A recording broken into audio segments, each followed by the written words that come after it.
Olá, estamos aqui para falar de um assunto que é muito familiar a nós, ou seja, muito próximo de nós, a nossa realidade, que seria a arte no Brasil, né? Mas assim, a arte no Brasil, a gente não vai falar a partir da descoberta do Brasil, lá com os portugueses em 1500, mas sim vamos falar de um período bem anterior, dos nossos ancestrais bem mais longínquos. Estamos falando aqui da pré-história. Então, assim como em outras localidades do mundo, no Brasil também a gente tem aí um grande registro de material, né, iconográfico desse período aqui do homem das cavernas, que realizavam aí as suas artes, né, os seus desenhos com tintas naturais, né, que eles não tinham nenhum recurso como temos hoje, tecnológico, então eles elaboravam tintas naturais para realizar essas pinturas rupestres e registrar a rotina diária das tribos. Então a gente tem aqui do lado direito dois exemplos, né? E eles registravam então esse cotidiano da agricultura, da caça, da pesca. Então a gente vê aqui que é super interessante a gente observar que mesmo nesse período a gente já tem aí visto uma necessidade intrínseca do homem se expressar, visualmente falando. Não sei se pensando em deixar esse registro para a posteridade, mas que para o período era uma necessidade de manifestar-se por meio de elementos visuais. Então já era uma necessidade aí desses homens nossos ancestrais. E na arte rupestre, essas gravuras hoje chamadas de gravuras rupestres datam de aproximadamente de 3.000 a 10.000 anos atrás. Então veja, muito tempo, né? E a gente vê aqui no lado, a gente vê no desenho, a gente vê ali animais de grande porte, com alguns homens, com alguns equipamentos de caça, né? Então aí fica muito no imaginário desse homem, né, de poder aprender o espírito do animal, de que melhoraria a caça do período. Isso tudo para eles era muito significativo, uma vez que era a maneira de sobrevivência, né? Então era uma maneira de sobrevivência por meio de comer aí, de ter o seu alimento principal aí, que era essa proteína. Por isso que então eles tinham essa necessidade aí de dominar esse animal selvagem para que pudesse aí sustentar a sobrevivência aí de toda a tribo, pensando que nesse período a arte era essencialmente de caráter de registro do seu cotidiano e também sempre a convivência em grupo. Eles não viviam sozinhos, eles viviam sempre juntos numa sociedade. A sociedade, já num sentido mais primordial, ela surge então a partir dessas pequenas tribos. Temos aqui então que no Nordeste, Rio Grande do Norte, Paraíba, é onde se encontra a maior concentração de arte rupestre do mundo. Então vejam que temos aqui no Brasil um museu a céu aberto, né? Mesmo nas cavernas, né? Um registro iconográfico riquíssimo e precisamos sim valorizar isso, precisamos sim ter acesso a isso, se tiverem uma oportunidade de ver, de visitar. É uma experiência bastante incrível. Aqui temos esse ritual aqui tem uma criança, tem 2 adultos. Então veja que interessante isso. E a gente tem então o Brasil, a gente tem uma riqueza não só da mata, mas também temos aí uma riqueza dessa arte ao céu aberto, que seria a arte pintura rupestre. E a pintura rupestre então aqui no Brasil tem 3 estilos dominantes: os traços geométricos, que pertencem à tradição agreste, ou seja, lá da parte mais rudimentar, né? As figuras humanas são a marca da tradição do Nordeste. Já as gravuras na pedra formam a tradição itacotiara.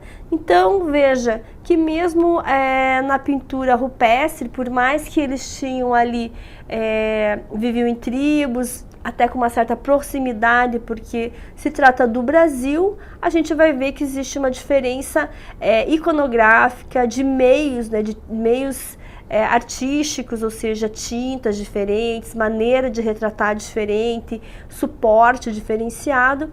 Então, de região para região, varia a maneira de se expressar, mas fica aqui a dica de que o Brasil, então, é o maior aí, guardador aí dessa valiosidade aqui de toda a nossa história da pintura rupestre. E damos continuidade, a gente tem aqui a arte indígena, que tinha uma função então social e voltada para o grupo.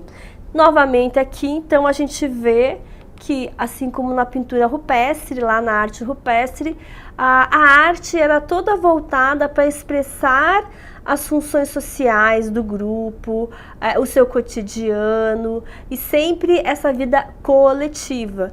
E com os índios da mesma maneira, que no caso para nós, para nossa civilização, né, a gente tem mais assim familiaridade com o índio, né? E o índio também, a arte tinha uma função social, a arte tinha uma função utilitária, as cestarias dos índios, né? As armas com plumários, então tudo isso relacionado à utilidade dos objetos e que também ligava à questão artística, então tinha uma relação mais utilitária e muito ritualística, assim como na pintura rupestre. Então, tanto a pintura rupestre quanto a arte indígena, a gente vai ver aí que eles tinham uma função ligada a rituais, tinham uma relação muito forte com a natureza, a grandiosidade da natureza, no qual eles respeitavam muito. Então aqui a gente tem que na arte indígena, eles basicamente aqui se utilizavam, né, esses cocares com penas, essas pinturas corporais, todos esses adornos, que no caso eles gostariam, então tinham a intenção de se parecer com os animais para se camuflarem, né, e ao mesmo tempo impregnarem o poder do animal em si próprio, né, a força, a vitalidade do animal. Isso era muito recorrente. E aqui a gente vê que a função dessa arte, desses adornos, servia para a realização de rituais. Esses rituais, então, eles estavam impregnados aí dessa intenção, né, desses vários eventos de passagem da infância para a adolescência, da vida de solteiro para a vida de casado, do nascimento, da morte, entre outros. Então veja que aqui a arte, ela tem aí uma função extremamente de cunho social e ritualístico, bem diferente do que a gente conhece como arte de hoje, né? Porque a arte de hoje, ela não necessariamente que tem essa função e ela, na verdade, ela destitui dessa função. Ela tem uma função de reflexão do contexto social, artístico, cultural, enfim. E continuando aqui, a cultura indígena, então, ela possui características diferentes de grupo para grupos, então cada grupo indígena, dependendo da sua região, da sua localidade, ela vai ter as suas particularidades, ou seja, cada uma delas vai ter os seus rituais, os seus ornamentos, o tipo de pintura corporal, que é como está o rapaz aqui do lado, né, que está com esses desenhos no corpo, o tipo de desenho que vai se configurar no corpo, em cada tipo de ritual, também é diferenciado, ou seja, vai definir a região e a tribo que é. Então é super bacana, né, que a gente pensa, a Índia é tudo igual, porque a Índia, a gente fala assim, a Índia no Brasil, a gente cria assim, a gente generaliza, mas a gente percebe então que como o início dos nossos primórdios, dos nossos ancestrais aí, os índios, a gente tem aí as suas particularidades, cada tribo, dependendo de cada região, tinha os seus ritos, os seus adornos e os seus tipos de pinturas corporais, cada uma respeitando a especificidade de cada grupo. Então isso é importante que vocês tenham atentos, tá? E a gente tem aqui os índios, então, usam penas, plumas de aves para fazer flechas, cocar, entre outros, né? E os principais grupos indígenas que realizam essa arte são Xavante, Vauá, Juruna, Kayapó, Tucano, Urubus, Kaapor, Assurini e Carajá. Então aqui essa arte também ela serve para adornar, então a gente vê que existe assim uma exposição grande do corpo, né, dos indígenas, e até uma certa vaidade de ficarem bonitos, né, se mostrarem bonitos e enfeitados. Isso é muito característica também da arte indígena. E a arte indígena também a gente vê aqui que eles, além, né, de adornar o seu próprio corpo com penas, com colares, com cocares, com pinturas corporais, a gente vê que eles também têm um domínio muito grande do artesanato. E esse artesanato aqui, ele se dá muito aqui no... Ele se dá muito na parte de confecção de objetos, né? Esses objetos, então, a gente vê que eles têm aí uma preocupação de ser utilitário, mas ricamente adornado aqui, né? Então, eles estão ricamente valorizando esses elementos aqui, isso que é super bacana na arte dos indígenas também. E olha que bonito, né? A gente vai ver que é realmente uma arte, né? Essas máscaras, e sempre com o intuito de espantar os animais, de espantar maus espíritos, de se parecer com o animal e se camuflar. E a gente vai ver aí que tem juta, palha, pena de aves, pele de animais, cestaria, né? Eles usam muito essas cestarias. E a gente vai ver a riqueza, então, que os índios, eles exploram, e também os instrumentos musicais, né? É bacana de pensar os instrumentos musicais, é bacana de pensar aí que esses instrumentos musicais, eles enfatizam aí nos rituais, né? E era como se eles entrassem numa espécie de um transe para conexão com as entidades superiores aí. Então a música ajudava nesse certo hipnotismo, nesse certo transe. Então, basicamente aqui a arte da pré-história e a arte indígena, elas têm aí uma função de retratar a vida em sociedade, elas têm aí uma função de ritualística também, de uma conexão aí forte com a natureza, com uma entidade superior. Aqui então é bem interessante. E passando então, a gente tem ali mais como registros indígenas, né?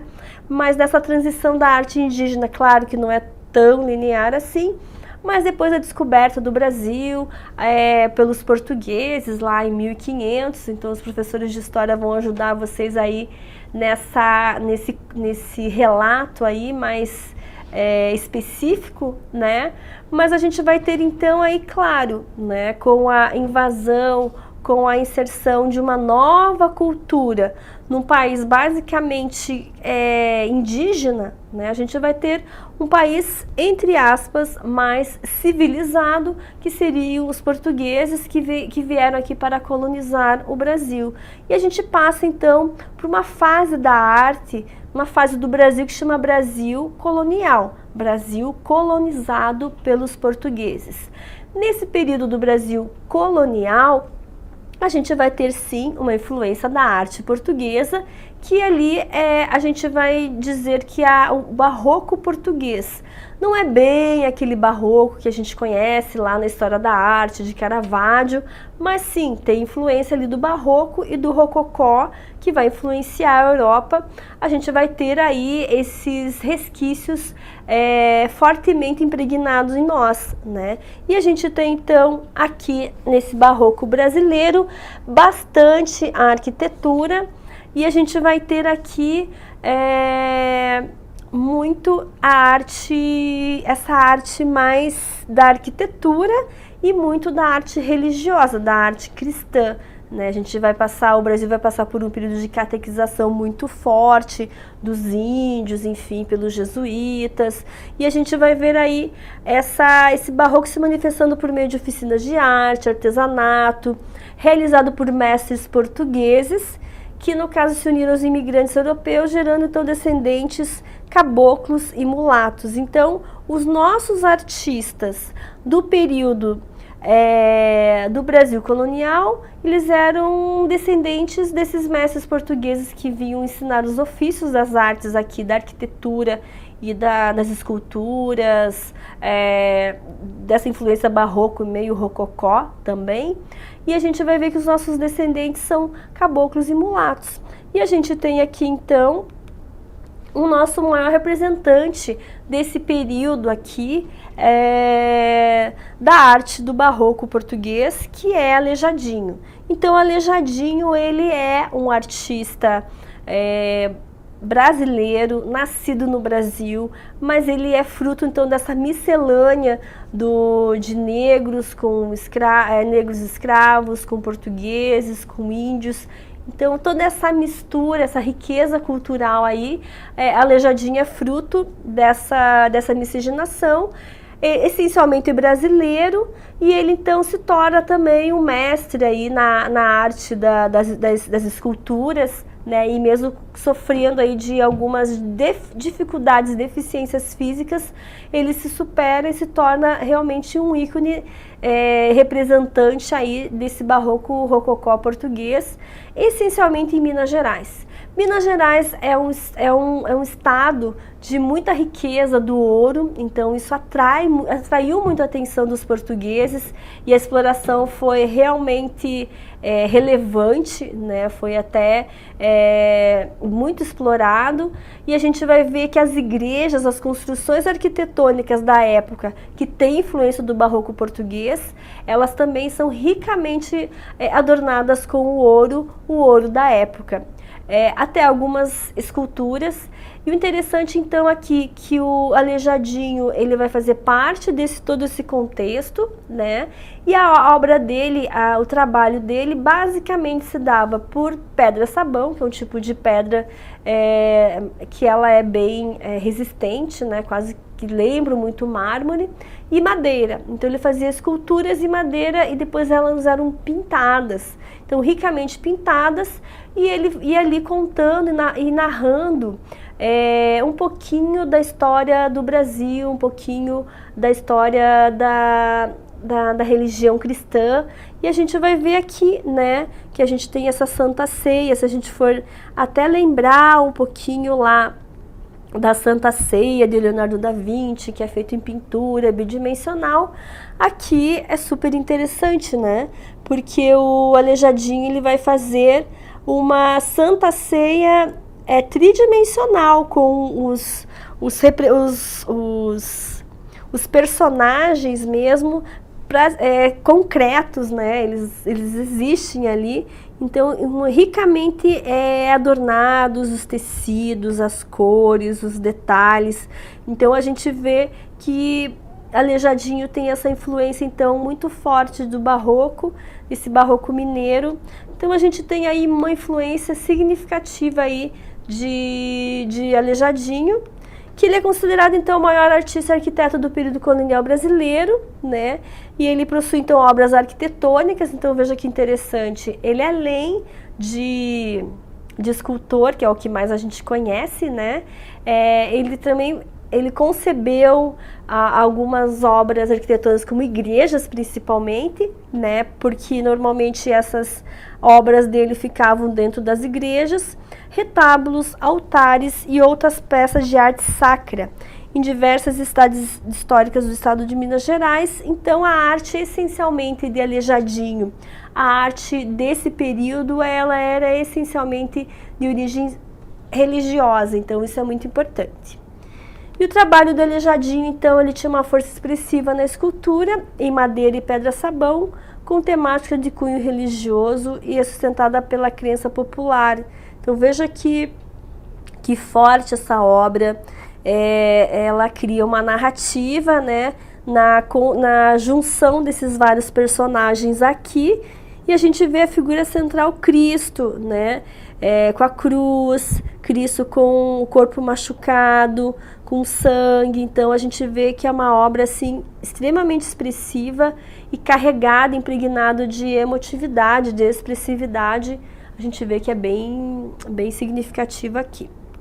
E depois a gente vai passar aí por um período que temos a pré-história, temos a arte indígena, temos a arte do período do barroco colonial, mas tudo isso era feito de maneira mais informal, ou seja, O conhecimento era passado de geração a geração, ou de um mestre que se especializou numa área e que tinha o aprendiz, no caso aleijadinho, que aprendia com esse seu mestre e depois se especializava, mas tudo de maneira muito ali na lida, no dia a dia, né?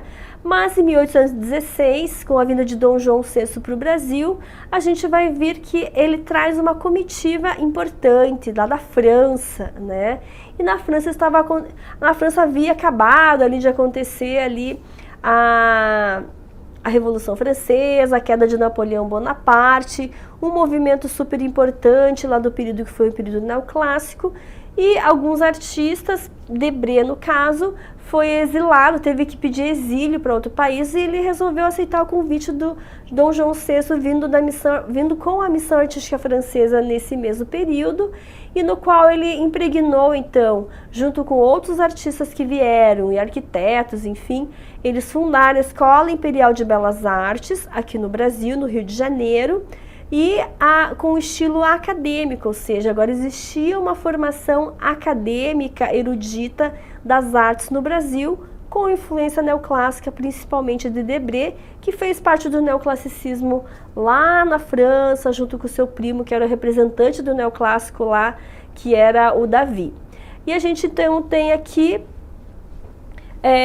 o Debré, uma pintura do Debré aqui, que ele vai mostrar muito desse imaginário do europeu, né, de como é que era, né, o índio, como é que eles eram aí, e ele vai assim deixar esse estigma muito forte, porque o índio brasileiro, ele não tinha esse cavalo super bem cuidado, que tem esse índio forte, viril, com essa flecha.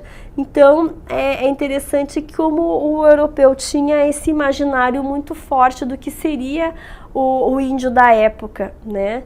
Mas o Debré também teve essa contribuição extremamente significativa, porque foi a partir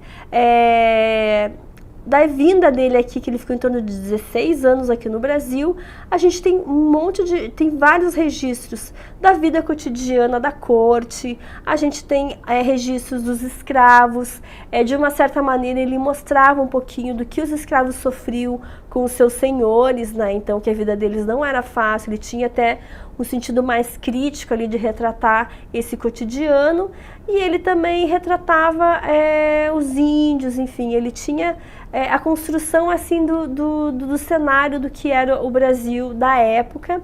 Isso ele não fazia em pintura, ele fazia com uma espécie de gravura que se chama litogravura, que é feita em pedra, e ele conseguiu retratar, que até então surgiu um livro que se chama ali Viagem Pitoresca ao Brasil, que depois ele lança quando volta para Paris. Mas é importante a vinda de Debré por essas várias questões. A partir desse momento nós temos uma arte acadêmica, nós vamos formar artistas mesmo numa academia de artes, e isso tudo também é muito significativo. Muda um pouco a configuração da arte, que era mais intuitiva e ela passava mais de geração para geração. Agora a gente tem algo mais institucionalizado. E aqui também, no século XIX no Brasil, a gente tem presencia mudanças profundas na história das artes, né? E que a gente vai ver então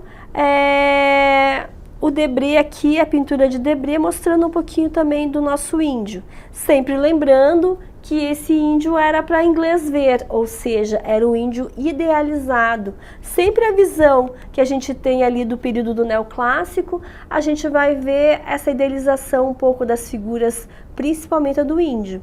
A do negro a gente vê que tem assim um pouco um senso mais crítico, como essa obra, por exemplo, né?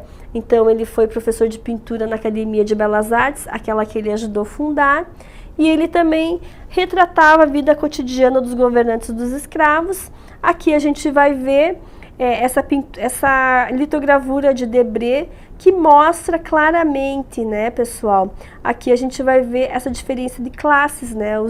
Os negros, as crianças negras no chão, descalços, comendo assim, o que os brancos davam para eles ali, estão dando para eles. Então a gente vê essa pintura muito, uma discrepância cultural muito grande, uma diferença de classe muito grande, e até então ele mostrando aqui no sentido mais crítico toda essa diferença aqui que existe entre uma classe e outra. Então basicamente assim, se a gente for pensar os primórdios da arte brasileira, a gente tem a arte rupestre, nós temos depois a arte indígena e o barroco colonial do período colonial, que era a influência dos portugueses com a vinda deles aqui. Até então a nossa arte ela não era acadêmica, ela era informal. E depois a gente tem o Debré, a missão artística francesa, o neoclassicismo no Brasil, que a gente vai formalizar o conhecimento artístico aqui no Brasil. E importante assim, pensando na prova do Enem, né, pré-história sempre cai, né, na prova do Enem, às vezes relacionado com grafite, enfim, então é importante dar uma olhadinha nesse conteúdo. Arte indígena também em algum certo sentido cai, mas Debré também cai significativamente, então deem uma olhada nesse conteúdo, principalmente pintura rupestre, principalmente ali o Debré, porque são conteúdos ali que os elaboradores da prova do Enem gostam. E a gente fica por aqui e damos continuidade aí nos próximos conteúdos. Até mais!